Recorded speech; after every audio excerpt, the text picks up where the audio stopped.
সুপ্রিয় দর্শক শ্রোতা, ৭ শরীকে কোরবানি সফর ও মুকিম অবস্থায় দেয়া যাবে কিনা। প্রতি বছর আমরা এই বিষয়টি নিয়ে একটু দ্বিধাদ্বন্দ্বের ভিতরে ভুগি যে ৭ শরীকে কোরবানি দেয়া জায়েজ আছে কিনা। কোনো শায়েখ বলেন জায়েজ আছে, আবার কোনো শায়েখ বলেন জায়েজ নেই। আসুন আমরা দেখি এই বিষয়ে কোরআন সুন্নায় কি বলা হয়েছে। আল্লাহ সুবহানাহু ওয়া তাআলা কোরবানি করার নির্দেশ প্রদান করেছেন ৬ নম্বর সূরার ১৬২ নম্বর আয়াত, ২২ নম্বর সূরার ৩৪, ৩৫, ৩৬, ৩৭ নম্বর আয়াত। এছাড়া আল্লাহ রাসূল সাল্লাল্লাহু আলাইহি ওয়াসাল্লামকে কোরবানি করার নির্দেশ প্রদান করেছেন ১০৮ নম্বর সূরা, সূরা আল কাউসারের ১ থেকে ৩ নম্বর আয়াতের মধ্যে। অর্থাৎ আল্লাহ তাআলা বলেন, ইন্না আ'তাইনাকাল কাউসার ফাসাল্লি লিরাব্বিকা ওয়ানহার ইন্না শানিআকা হুয়াল আবতার। Certainly we have given to you আল কাউসার। নিশ্চয় আমরা, অর্থাৎ আমি আল্লাহ নিজে তোমাকে কাউসার দান করেছি। So perform prayer to your Lord and sacrifice. সুতরাং তুমি তোমার রবের উদ্দেশ্যে সালাত কায়েম করো এবং নহর তথা কোরবানি করো। তোমার শত্রু যারা, তারাই হচ্ছে লেজ কাটা বা নির্বংশ।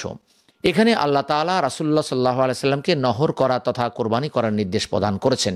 কয়টি করতে হবে, কি বৃত্তান্ত, এটি আল্লাহ সুবহানাহু ওয়া তাআলা জানিয়ে দেননি। তবে রাসূলুল্লাহ সাল্লাল্লাহু আলাইহি ওয়াসাল্লাম তিনি ১০০টি পর্যন্ত কোরবানি একবার করেছিলেন, নিজের হাতে ৬৩টি, এবং আলী রাদিয়াল্লাহু আনহুকে বাকিগুলো কোরবানি করার নির্দেশ প্রদান করেছিলেন। এখন প্রশ্ন হচ্ছে যে ৭ শরীকে আমরা কোরবানি দিতে পারবো কিনা। হজের সময় ৭ শরীকে কোরবানি করার নির্দেশ আল্লাহ রাসূল সাল্লাল্লাহু আলাইহি ওয়াসাল্লাম প্রদান করেছেন।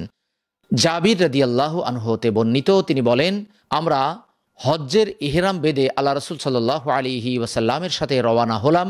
তিনি আমাদেরকে প্রতিটি উট বা গরুতে ৭ জনে মিলে কোরবানি করার নির্দেশ দিলেন। সহিহ মুসলিম হাদিস নাম্বার ১৩১৮, হাদিসটি সহিহ। ৭ জনের পক্ষ থেকে নবী সাল্লাল্লাহু আলাইহি ওয়াসাল্লাম ও সাহাবীরা সফরে কোরবানি করেছেন, তার আরেকটি দলিল রয়েছে অন্য হাদিসে।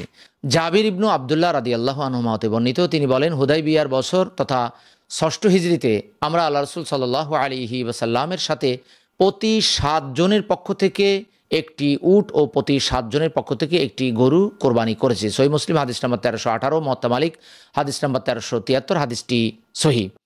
সাহাবী ও আহলে ইলমদের অনেকেই ৭ শরীকে কোরবানি করতেন।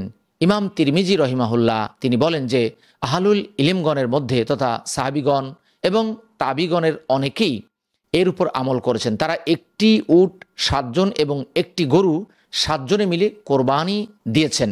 আর এটি ইমাম সুফিয়ান সাউরি, আব্দুল ইবনুল মুবারক, শাফি এবং আহমদ বিন হাম্বাল এর মত।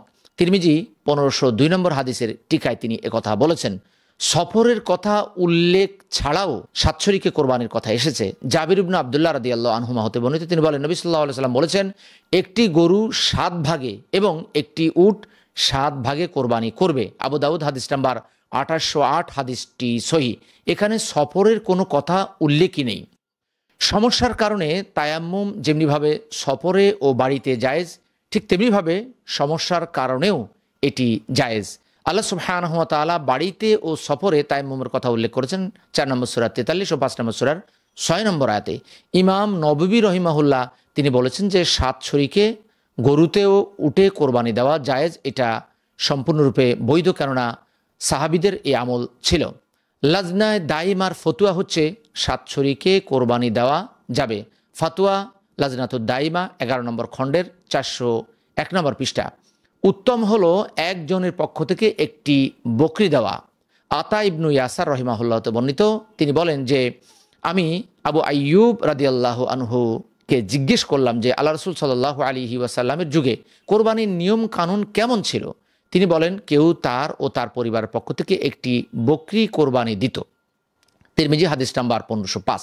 অর্থাৎ আমরা যদি একটি পরিবারের পক্ষ থেকে ছাগল, ভেড়া এগুলো কোরবানি দিই, এটা উত্তম হবে। তবে ৭ শরীকে কোরবানি করাও জায়েজ, কেননা আল্লাহ রাসূল সাল্লাল্লাহু আলাইহি ওয়াসাল্লাম সেই অনুমোদন দিয়েছেন। আল্লাহ তাআলা আপনাকে আমাকে এই বুঝ দান করুক, আমরা যেন এই বিষয়গুলো নিয়ে বাড়াবাড়ি না করি। আল্লাহ এবং তার রাসূল যেখানে আমার জন্য ওয়াইড করে দিয়েছেন, সেটা যেন আমরা সংকুচিত না করি। আল্লাহ সুবহানাহু ওয়া তাআলা আপনাকে আমাকে কোরবানির বিধানগুলো জেনে বুঝে এবং সে অনুযায়ী আমল করার, প্রচার প্রসার করার তৌফিক দান করুক, আমিন।